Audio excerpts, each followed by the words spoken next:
Paper 86. Early Evolution of Religion. The evolution of religion from the preceding and primitive worship urge is not dependent on revelation. The normal functioning of the human mind under the directive influence of the sixth and seventh mind adjutants of universal spirit bestowal is wholly sufficient to ensure such development. Man's earliest pre-religious fear of the forces of nature gradually became religious as nature became personalized, spiritized, and eventually deified in human consciousness. Religion of a primitive type was therefore a natural biologic consequence of the psychologic inertia of evolving animal minds after such minds had once entertained concepts of the supernatural. 1. Chance. Good luck and bad luck. Aside from the natural worship urge, early evolutionary religion had its roots of origin in the human experiences of chance, so-called luck, commonplace happenings. Primitive man was a food hunter. The results of hunting must ever vary, and this gives certain origin to those experiences which man interprets as good luck and bad luck. Mischance was a great factor in the lives of men and women who lived constantly on the ragged edge of a precarious and harassed existence.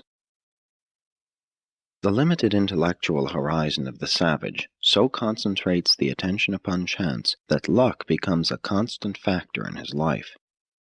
Primitive Urantians struggled for existence, not for a standard of living. They lived lives of peril in which chance played an important role. The constant dread of unknown and unseen calamity hung over these savages as a cloud of despair which effectively eclipsed every pleasure. They lived in constant dread of doing something that would bring bad luck. Superstitious savages always feared a run of good luck. They viewed such good fortune as a certain harbinger of calamity. This ever-present dread of bad luck was paralyzing. Why work hard and reap bad luck? Nothing for something, when one might drift along and encounter good luck, something for nothing. Unthinking men forget good luck, take it for granted, but they painfully remember bad luck. Early man lived in uncertainty and in constant fear of chance, bad luck.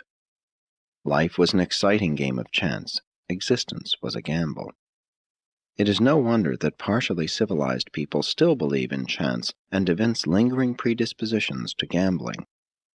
Primitive man alternated between two potent interests, the passion of getting something for nothing and the fear of getting nothing for something.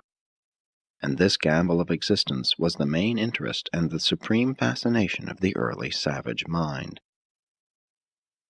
The later herders held the same views of chance and luck, while the still later agriculturists were increasingly conscious that crops were immediately influenced by many things over which man had little or no control. The farmer found himself the victim of drought, floods, hail, storms, pests, and plant diseases, as well as heat and cold. And as all of these natural influences affected individual prosperity, they were regarded as good luck or bad luck. This notion of chance and luck strongly pervaded the philosophy of all ancient peoples. Even in recent times, in the wisdom of Solomon, it is said, "I returned and saw that the race is not to the swift, nor the battle to the strong, neither bread to the wise, nor riches to men of understanding, nor favor to men of skill, but fate and chance befall them all. For man knows not his fate, as fishes are taken in an evil net, and as birds are caught in a snare, so are the sons of men snared in an evil time when it falls suddenly upon them." 2. The personification of chance. Anxiety was a natural state of the savage mind. When men and women fall victims to excessive anxiety, they are simply reverting to the natural estate of their far distant ancestors, and when anxiety becomes actually painful, it inhibits activity and unfailingly institutes evolutionary changes and biologic adaptations. Pain and suffering are essential to progressive evolution. The struggle for life is so painful that certain backward tribes even yet howl and lament over each new sunrise. Primitive man constantly asked, Who is tormenting me? Not finding a material source for his miseries, he settled upon a spirit explanation.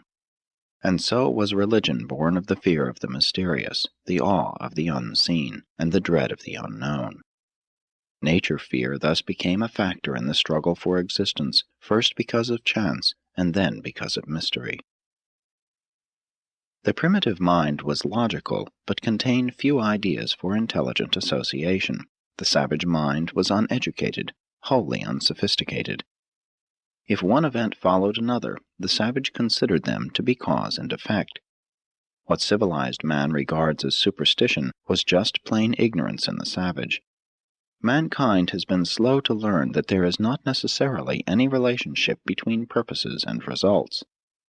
Human beings are only just beginning to realize that the reactions of existence appear between acts and their consequences.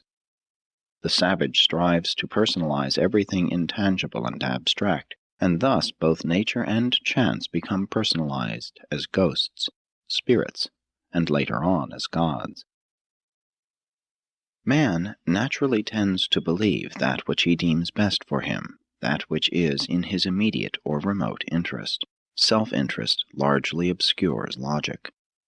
The difference between the minds of savage and civilized men is more one of content than of nature, of degree rather than of quality. But to continue to ascribe things difficult of comprehension to supernatural causes is nothing less than a lazy and convenient way of avoiding all forms of intellectual hard work. Luck is merely a term coined to cover the inexplicable in any age of human existence. It designates those phenomena which men are unable or unwilling to penetrate. Chance is a word which signifies that man is too ignorant or too indolent to determine causes. Men regard a natural occurrence as an accident or as bad luck only when they are destitute of curiosity and imagination, when the races lack initiative and adventure. Exploration of the phenomena of life sooner or later destroys man's belief in chance, luck, and so-called accidents, substituting therefore a universe of law and order wherein all effects are preceded by definite causes. Thus is the fear of existence replaced by the joy of living.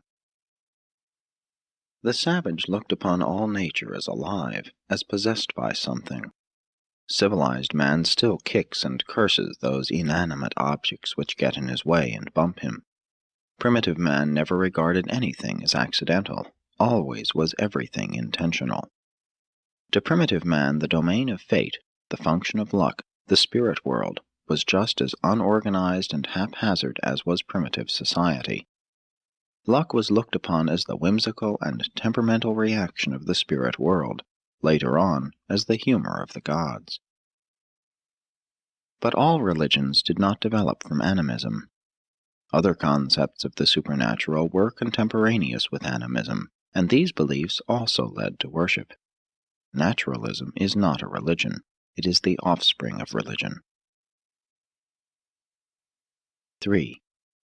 Death, the inexplicable. Death was the supreme shock to evolving man, the most perplexing combination of chance and mystery. Not the sanctity of life, but the shock of death inspired fear and thus effectively fostered religion. Among savage peoples, death was ordinarily due to violence, so that non-violent death became increasingly mysterious. Death as a natural and expected end of life was not clear to the consciousness of primitive people, and it has required age upon age for man to realize its inevitability. Early man accepted life as a fact, while he regarded death as a visitation of some sort. All races have their legends of men who did not die, vestigial traditions of the early attitude toward death. Already in the human mind there existed the nebulous concept of a hazy and unorganized spirit world, a domain whence came all that is inexplicable in human life, and death was added to this long list of unexplained phenomena. All human disease and natural death was at first believed to be due to spirit influence. Even at the present time, some civilized races regard disease as having been produced by the enemy and depend upon religious ceremonies to effect healing. Later and more complex systems of theology still ascribe death to the action of the spirit world, all of which has led to such doctrines as original sin and the fall of man. It was the realization of impotency before the mighty forces of nature, together with the recognition of human weakness before the visitations of sickness and death, that impelled the savage to seek for help from the supermaterial world, which he vaguely visualized as the source of these mysterious vicissitudes of life. 4. The death-survival concept. The concept of a supermaterial phase of mortal personality was born of the unconscious and purely accidental association of the occurrences of everyday life plus the ghost dream. The simultaneous dreaming about a departed chief by several members of his tribe seemed to constitute convincing evidence that the old chief had really returned in some form. It was all very real to the savage, who would awaken from such dreams reeking with sweat, trembling, and screaming. The dream origin of the belief in a future existence explains the tendency always to imagine unseen things in terms of things seen. And presently this new dream ghost future life concept began effectively to antidote the death fear associated with the biologic instinct of self-preservation. Early man was also much concerned about his breath, especially in cold climates where it appeared as a cloud when exhaled. The breath of life was regarded as the one phenomenon which differentiated the living and the dead. He knew the breath could leave the body, and his dreams of doing all sorts of queer things while asleep convinced him that there was something immaterial about a human being. The most primitive idea of the human soul, the ghost, was derived from the breath-dream idea system. Eventually, the savage conceived of himself as a double, body and breath. The breath minus the body equaled a spirit, a ghost. While having a very definite human origin, ghosts or spirits were regarded as superhuman. And this belief in the existence of disembodied spirits seemed to explain the occurrence of the unusual, the extraordinary, the infrequent, and the inexplicable. The primitive doctrine of survival after death was not necessarily a belief in immortality. Beings who could not count over 20 could hardly conceive of infinity and eternity. They rather thought of recurring incarnations. The Orange race was especially given to belief in transmigration and reincarnation. This idea of reincarnation originated in the observance of hereditary and trait resemblance of offspring to ancestors. The custom of naming children after grandparents and other ancestors was due to belief in reincarnation. Some later-day races believed that man died from 3 to 7 times. This belief, residual from the teachings of Adam about the mansion worlds, and many other remnants of revealed religion, can be found among the otherwise absurd doctrines of 20th century barbarians. Early man entertained no ideas of hell or future punishment. The savage looked upon the future life as just like this one, minus all ill luck. Later on, a separate destiny for good ghosts and bad ghosts, heaven and hell, was conceived. But since many primitive races believed that man entered the next life just as he left this one, they did not relish the idea of becoming old and decrepit. The aged much preferred to be killed before becoming too infirm. Almost every group had a different idea regarding the destiny of the ghost soul. The Greeks believed that weak men must have weak souls, so they invented Hades as a fit place for the reception of such anemic souls. These unrobust specimens were also supposed to have shorter shadows. The early Andites thought their ghosts returned to the ancestral homelands. The Chinese and Egyptians once believed that soul and body remained together. Among the Egyptians, this led to careful tomb construction and efforts at body preservation. Even modern peoples seek to arrest the decay of the dead.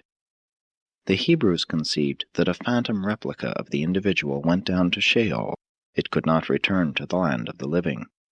They did make that important advance in the doctrine of the evolution of the soul. 5. The ghost-soul concept. The non-material part of man has been variously termed ghost, spirit, shade, phantom, spectre, and latterly soul. The soul was early man's dream double. It was in every way exactly like the mortal himself, except that it was not responsive to touch. The belief in dream doubles led directly to the notion that all things animate and inanimate had souls as well as men. This concept tended long to perpetuate the nature-spirit beliefs. The Eskimos still conceive that everything in nature has a spirit. The ghost soul could be heard and seen, but not touched. Gradually, the dream life of the race so developed and expanded the activities of this evolving spirit world that death was finally regarded as giving up the ghost. All primitive tribes, except those little above animals, have developed some concept of the soul. As civilization advances, this superstitious concept of the soul is destroyed, and man is wholly dependent on revelation and personal religious experience for his new idea of the soul as the joint creation of the God-knowing mortal mind and its indwelling divine spirit, the thought adjuster.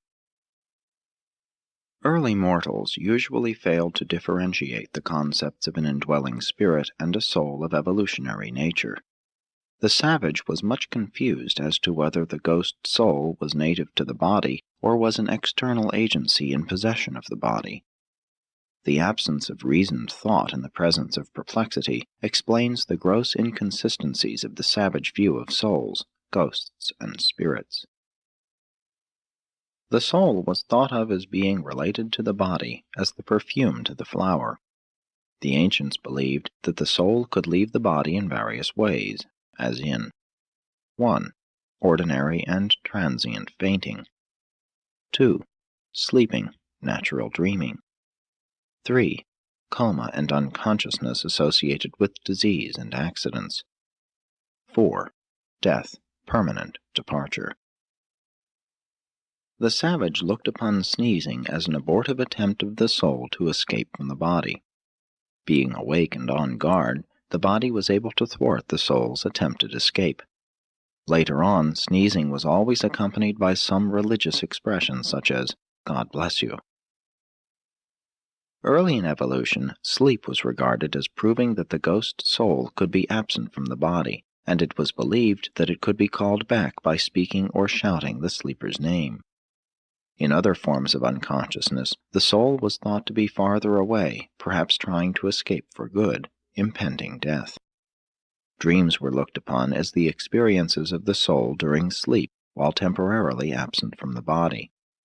The savage believes his dreams to be just as real as any part of his waking experience. The ancients made a practice of awaking sleepers gradually so that the soul might have time to get back into the body. All down through the ages, men have stood in awe of the apparitions of the night season, and the Hebrews were no exception. They truly believed that God spoke to them in dreams, despite the injunctions of Moses against this idea. And Moses was right, for ordinary dreams are not the methods employed by the personalities of the spiritual world when they seek to communicate with material beings. The ancients believed that souls could enter animals or even inanimate objects.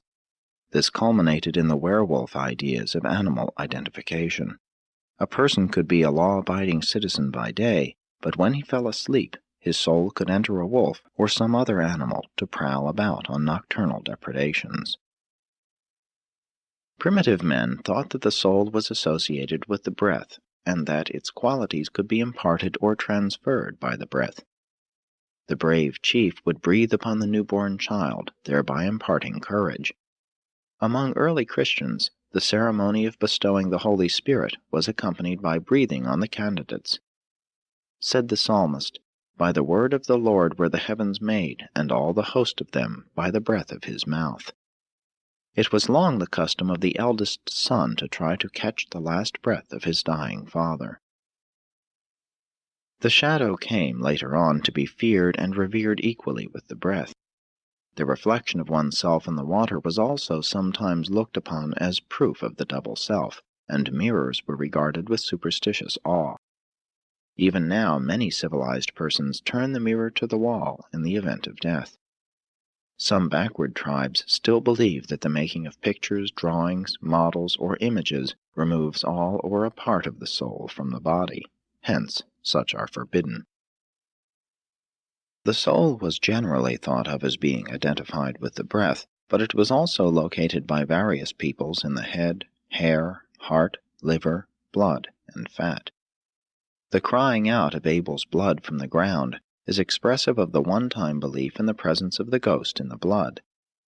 The Semites taught that the soul resided in the bodily fat, and among many the eating of animal fat was taboo. Headhunting was a method of capturing an enemy's soul, as was scalping. In recent times, the eyes have been regarded as the windows of the soul. Those who held the doctrine of 3 or 4 souls believed that the loss of one soul meant discomfort, 2 illness, 3 death. One soul lived in the breath, 1 in the head, 1 in the hair, 1 in the heart. The sick were advised to stroll about in the open air with the hope of recapturing their strayed souls. The greatest of the medicine men were supposed to exchange the sick soul of a diseased person for a new one, the new birth. The children of Nebadon developed a belief in 2 souls, the breath and the shadow. The early Nodite races regarded man as consisting of 2 persons, soul and body. This philosophy of human existence was later reflected in the Greek viewpoint. The Greeks themselves believed in 3 souls. The vegetative resided in the stomach, the animal in the heart, the intellectual in the head. The Eskimos believe that man has 3 parts, body, soul, and name. 6. The ghost-spirit environment. Man inherited a natural environment, acquired a social environment, and imagined a ghost environment. The state is man's reaction to his natural environment, the home to his social environment, the church to his illusory ghost environment. Very early in the history of mankind, the realities of the imaginary world of ghosts and spirits became universally believed, and this newly imagined spirit world became a power in primitive society. The mental and moral life of all mankind was modified for all time by the appearance of this new factor in human thinking and acting. Into this major premise of illusion and ignorance, mortal fear has packed all of the subsequent superstition and religion of primitive peoples. This was man's only religion up to the times of revelation, and today many of the world's races have only this crude religion of evolution. As evolution progressed, good luck became associated with good spirits and bad luck with bad spirits. The discomfort of enforced adaptation to a changing environment was regarded as ill luck, the displeasure of the spirit ghosts. Primitive man slowly evolved religion out of his innate worship urge and his misconception of chance. Civilized man provides schemes of insurance to overcome these chance occurrences. Modern science puts an actuary with mathematical reckoning in the place of fictitious spirits and whimsical gods. Each passing generation smiles at the foolish superstitions of its ancestors, while it goes on entertaining those fallacies of thought and worship which will give cause for further smiling on the part of enlightened posterity. But at last the mind of primitive man was occupied with thoughts which transcended all of his inherent biologic urges. At last man was about to evolve an art of living based on something more than response to material stimuli.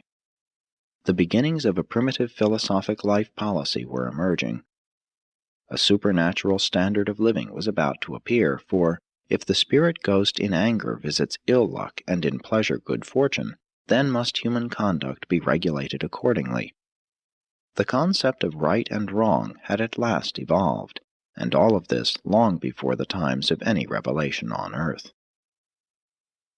With the emergence of these concepts, there was initiated the long and wasteful struggle to appease the ever-displeased spirits, the slavish bondage to evolutionary religious fear, that long waste of human effort upon tombs, temples, sacrifices, and priesthoods. It was a terrible and frightful price to pay, but it was worth all it cost, for man therein achieved a natural consciousness of relative right and wrong. Human ethics was born. 7. The function of primitive religion. The savage felt the need of insurance, and he therefore willingly paid his burdensome premiums of fear, superstition, dread, and priest gifts toward his policy of magic insurance against ill luck. Primitive religion was simply the payment of premiums on insurance against the perils of the forests. Civilized man pays material premiums against the accidents of industry and the exigencies of modern modes of living.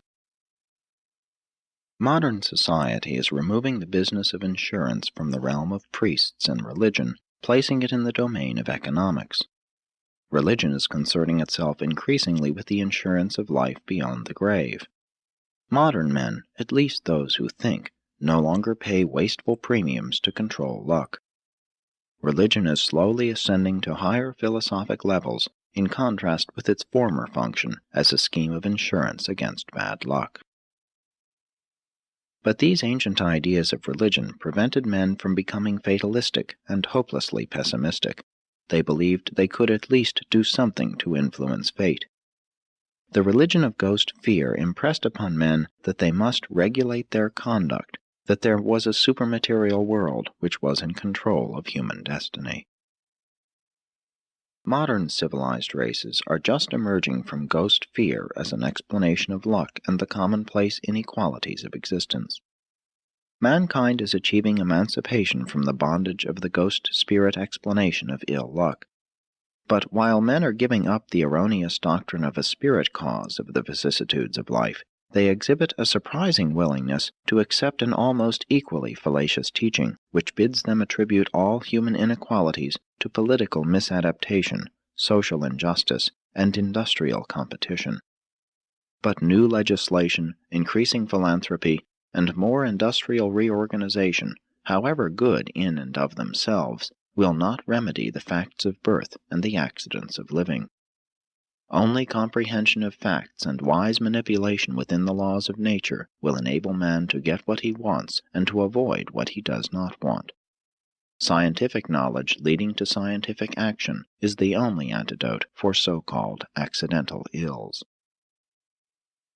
Industry, war, slavery, and civil government arose in response to the social evolution of man in his natural environment. Religion similarly arose as his response to the illusory environment of the imaginary ghost world. Religion was an evolutionary development of self-maintenance, and it has worked, notwithstanding that it was originally erroneous in concept and utterly illogical. Primitive religion prepared the soil of the human mind, by the powerful and awesome force of false fear, for the bestowal of a bona fide spiritual force of supernatural origin, the thought adjuster. And the divine adjusters have ever since labored to transmute God-fear into God-love.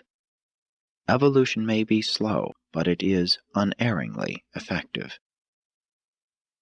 Presented by an evening star of Nebadon.